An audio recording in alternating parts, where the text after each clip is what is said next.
Hello guys, welcome to my channel competitive smart study. আজ আমি তোমাদের সঙ্গে আলোচনা করব আইসিডিএস সুপারভাইজার প্রিলিমসের পরবর্তী যে ধাপগুলি রয়েছে সে বিষয়ে।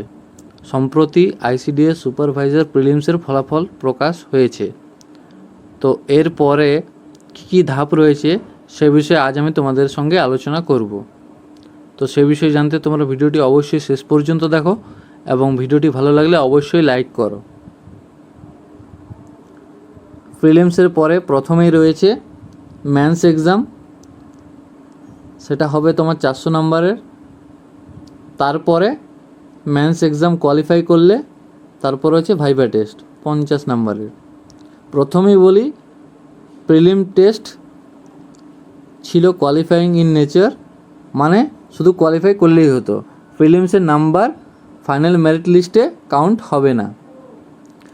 যারা মেন্সে কোয়ালিফাই করবে তাদেরকে ইন্টারভিউর জন্য ডাকা হবে।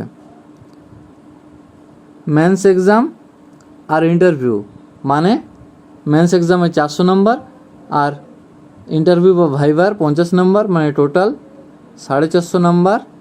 এর উপর ভিত্তি করে ফাইনাল মেরিট লিস্ট তৈরি করা হবে।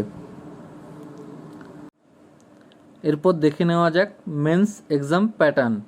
প্রথমেই বলি যে মেন্সের কোশ্চেন টাইপ হচ্ছে ডেসক্রিপটিভ টাইপ, মানে মেন্স এক্সামটা পুরোপুরি হবে ডেসক্রিপটিভ টাইপে।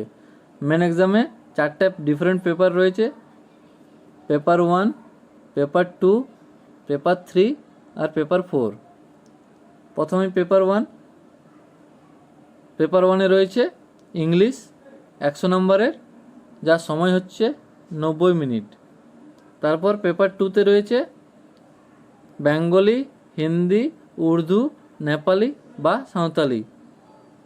তোমরা যখন ফর্ম ফিল আপ করেছিলে তখন যে সাবজেক্টটা চুজ করেছিলে এখানে সেই সাবজেক্টের উপর তোমাদের পরীক্ষা হবে। যদি তুমি বেঙ্গলি চুজ করেছিলে তাহলে বেঙ্গলিতে হবে, যদি তুমি হিন্দি চুজ করেছিলে তাহলে হিন্দিতে হবে, যদি তুমি উর্দু চুজ করেছিলে তাহলে উর্দুতে হবে। তুমি যেটা চুজ করেছিলে যখন তুমি ফর্মটা ফিল আপ করেছিলে, এটা হবে 100 নম্বরের আর সময়সীমা হচ্ছে 90 মিনিট। এরপর রয়েছে পেপার 3। পেপার 3-তে রয়েছে general studies and current affairs, এটা রয়েছে 100 নম্বরের আর সময়সীমা হচ্ছে এটার 90 মিনিট। এরপর পেপার 4 রয়েছে অ্যারিথমেটিক, এটাও হচ্ছে 100 নম্বরের আর এর সময়সীমা হচ্ছে 90 মিনিট। পেপার 3 আর পেপার 4 মানে general studies and current affairs and arithmetic, এগুলো নিয়ে অনেকের মনে সংশয় আছে যে এগুলি এমসিকিউ টাইপে হবে না ডেসক্রিপটিভ টাইপেই হবে। তো আমি তোমাদের এখানে বলে দিচ্ছি যে general studies and current affairs মানে পেপার 3 আর পেপার 4 এই দুটোই ডেসক্রিপটিভ টাইপেই হবে, এগুলো এমসিকিউ টাইপে হবে না। এই সবকটি ডেসক্রিপটিভ টাইপেই হবে, এমসিকিউ টাইপে হবে না। এরপর তোমাদের আমি বলবো মেন্স এক্সাম সিলেবাস। প্রথমেই পেপার 1। পেপার 1-এ রয়েছে ইংলিশ, এটা লেভেল হচ্ছে 12 স্ট্যান্ডার্ড। এখানে রয়েছে রিপোর্ট রাইটিং, মানে তোমাদের একটা রিপোর্ট লিখতে হবে। তারপর রয়েছে ট্রান্সলেশন ফ্রম যে সাবজেক্টটা তোমরা চুজ করেছিলে, যদি বেঙ্গলি চুজ করেছিলে তাহলে বেঙ্গলি টু ইংলিশ, যদি হিন্দি চুজ করেছিলে তাহলে হিন্দি টু ইংলিশ একটা ট্রান্সলেশন করতে হবে। তার সঙ্গে রয়েছে তোমার সামারি বা প্রেসি, একটা সামারি বা প্রেসি লিখতে হবে। তার সঙ্গে ইংলিশ গ্রামার। ইংলিশ গ্রামারের মধ্যে রয়েছে correct use of words, voice change, narration change, transformation of sentence, correction of sentence, use of common phrases, synonym, antonym. অর্থাৎ তোমাকে হয়তো কোনো ডাইরেক্ট স্পিচে কোনো জিনিস দেওয়া আছে সেটা ইনডাইরেক্ট স্পিচে করতে হবে, কোনো অ্যাক্টিভ ভয়েসে আছে সেটা তোমার প্যাসিভ ভয়েসে করতে হবে, কোনো একটা সেন্টেন্স সিম্পল সেন্টেন্সে আছে সেটা কমপ্লেক্স সেন্টেন্সে করতে হবে। এরপরে দেখে নেওয়া যাক পেপার 2-তে কী রয়েছে। পেপার 2-তে রয়েছে তুমি যে সাবজেক্টটা চুজ করেছো সেই সাবজেক্টের উপর। ধরে নিচ্ছি তুমি বেঙ্গলি চুজ করেছো, তাহলে 12 স্ট্যান্ডার্ড বেঙ্গলির উপর হবে। তোমাদেরকে কী লিখতে হবে? একটা প্রতিবেদন লিখতে হবে। তারপর কি রয়েছে?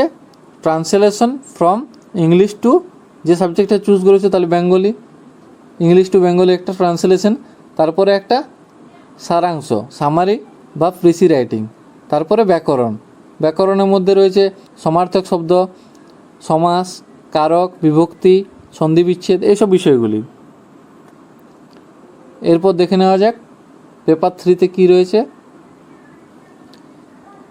পেপার 3-তে রয়েছে জেনারেল স্টাডিজ অ্যান্ড কারেন্ট অ্যাফেয়ার্সের 10 স্ট্যান্ডার্ডের উপর, ঠিক আছে। 10 স্ট্যান্ডার্ডের লাইফ সায়েন্স তোমাদের এখানে রয়েছে special emphasis on nutrition and health, বিশেষভাবে জোর দেওয়া হয়েছে পুষ্টি আর স্বাস্থ্যের উপর। এছাড়াও রয়েছে ভেরি ইম্পর্টেন্ট যেটা ওমেন এম্পাওয়ারমেন্ট ইস্যুস, এটা খুব ইম্পর্টেন্ট জিনিস, ইম্পর্টেন্ট টপিক। এছাড়াও রয়েছে general knowledge, Indian history with special emphasis on Indian freedom struggle, geography, environmental science, physical science, অর্থাৎ ভারতের স্বাধীনতা সংগ্রামের ইতিহাস, geography, environmental science, physical science.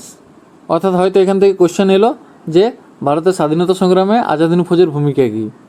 এছাড়াও রয়েছে যে তৃতীয় ইঙ্গ মহীশূর যুদ্ধ কত সালে ঘটেছিল, তাছাড়া প্রথম তরানি যুদ্ধ কত সালে ঘটেছিল, এরকম কোশ্চেন আসতে পারে।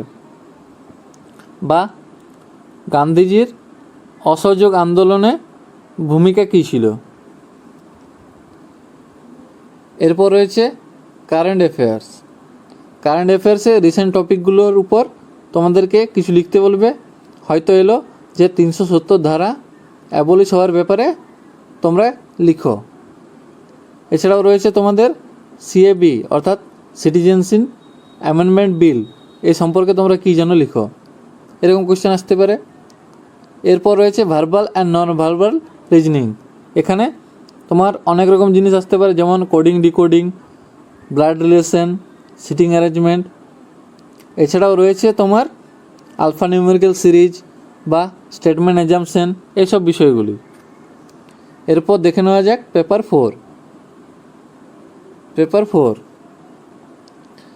4-এ রয়েছে অ্যারিথমেটিক, এটাও 10 স্ট্যান্ডার্ডের, মানে পাটিগণিতের তোমাদের কিছু এখানে অঙ্ক করতে হবে। তো এটা কি 10 স্ট্যান্ডার্ডের যেমন তোমরা গতানুগতিক পদ্ধতিতে করেছিলে সেই পদ্ধতিতে এখানে করতে হবে, কোনো শর্ট ট্রিক চলবে না, সেভাবে তোমাদের করতে হবে। এরপর দেখে নেওয়া যাক ল্যাঙ্গুয়েজ অফ দি এক্সামিনেশান, অর্থাৎ পেপার 3 আর পেপার 4-এর অ্যান্সার তোমরা কিসে লিখবে। এটা either in English or in Bengali. যদি তুমি ইংলিশে করো তাহলে পুরোটাই ইংলিশেই করতে হবে, যদি তুমি বাংলায় করো তাহলে পুরোটাই বাংলাতে করতে হবে। তো আজ আমি তোমাদেরকে সিলেবাসটা, প্যাটার্ন আর কি কি ধাপগুলি রয়েছে সেগুলো বললাম। পরের দিন আমি তোমাদের বলবো যে কি কি বই তোমরা ফলো করবে এবং কোন কোন টপিকগুলোর উপর তোমরা স্পেশাল এমফাসিস দেবে বা জোর দেবে। তো সেই নিয়ে আমি তোমাদের একটা ভিডিও বানাবো, তোমরা সেই ভিডিওটি অবশ্যই দেখো। আজ আমি এখানেই শেষ করছি।